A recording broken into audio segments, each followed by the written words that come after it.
अस्सलाम वालेकुम नाजरीन। ड्रामा सीरियल नूरजहां की कहानी बहुत ही दिलचस्प मोड़ पर आ गई है। नूर बानो और नूरजहां के दरमियान ईंट और कांटे की टक्कर का मुकाबला शुरू हो चुका है। एक तरफ नूर बानो अपने बाप मुख्तार शाह की वसीयत पर अमल करते हुए नूरजहां की ताकत इसके बेटों को एक दूसरे से जुदा करने और नूरजहां के मुकाबिल खड़ा करने की कोशिशों में मसरूफ होती है, और दूसरी तरफ नूरजहां मुख्तार शाह की हवेली और दौलत और जायदाद पे काबिज होने की कोशिशों में मसरूफ होती है। नूरजहां की आने वाले एपिसोड में हम देखेंगे कि उनैद और नूरजहां की सारी प्लानिंग और अरमानों पे नूर बानो उस वक्त पानी फेर देगी जब वो ना सिर्फ कागजात पर दस्तखत करने से इनकार कर देगी, बल्कि उनको ये भी बता देगी कि हवेली और सारी जायदाद इसके मरहूम बाप ने मौत से पहले इसके नाम कर दी है, इसलिए अब ना तो इस हवेली में और ना ही जायदाद पे किसी और का हक है। नूर बानो की बातें सुनकर उनैद और नूरजहां को बहुत गुस्सा आएगा। दूसरी तरफ नूर बानो मुराद को ये तासुर देने के लिए कि वो ना सिर्फ इससे बहुत मोहब्बत करती है बल्कि इस पे बहुत भरोसा भी करती है, इसलिए वो मुराद से कहेगी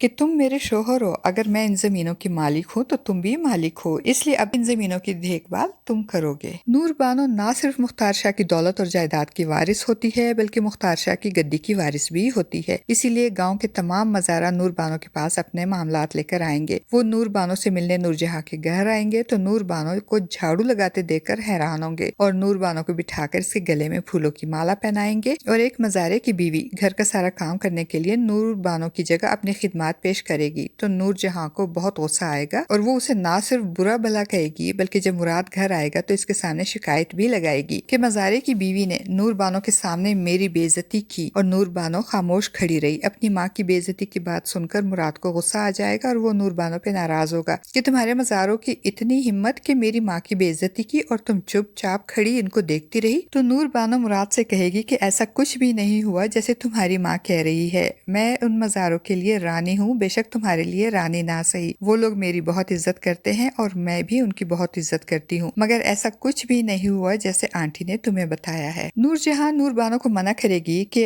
अब के बाद इसके कोई भी मज़ारे इससे मिलने इसके घर नहीं आएंगे, तो नूर बानो को गुस्सा आ जाएगा और वो कहेगी कि ये मेरा भी घर है और मेरे मज़ारे मुझसे मिलने यहाँ जरूर आएंगे। तो इस पे नूरजहां गुस्से से कहेगी कि ये मेरा घर है और यहाँ मेरा राज चलेगा और मेरी इजाजत के बगैर इस घर में कोई नहीं आएगा, मैं तुम्हारे लिए इस घर के रिवाज नहीं तोड़ सकती। तो नूर बानो भी कहेगी आप अपने घर का रिवाज नहीं बदल सकती, तो एक बात मेरी भी गौर से सुन ले, मेरा भी करोड़ों का मामला है और मैं आपके लिए नहीं छोड़ सकती। दूसरी तरफ जब डॉक्टर सफीना को ये बताएगी कि इस बार भी इसके घर बेटी पैदा होगी तो सफीना बहुत परेशान हो जाएगी और उनैद से कहेगी कि खुदा के वास्ते इस बार कोई एक्सट्रीम कदम मत उठाना, तुमको बेटी नहीं चाहिए तो ना सही, मगर मुझे अपनी बेटी चाहिए, मैं अपनी बेटी को लेकर तुम्हारी जिंदगी से बहुत दूर चली जाऊंगी। तो उनैद जिसको पहले ही अपनी गलती का एहसास बहुत शिद्दत से हो चुका है और वो बहुत गिल्टी फील करता है, वो सफीना को तसल्ली देगा कि तुम बेफिक्र रहो, इस बार हमारी बेटी के साथ कुछ बुरा नहीं होगा। नाजरीन, आपको हमारा आज का ये रिव्यू कैसा लगा? कमेंट बॉक्स में अपनी राय का इजहार ज़रूर कीजिएगा। चैनल पे न्यू है तो चैनल को भी सब्सक्राइब कर दीजिएगा।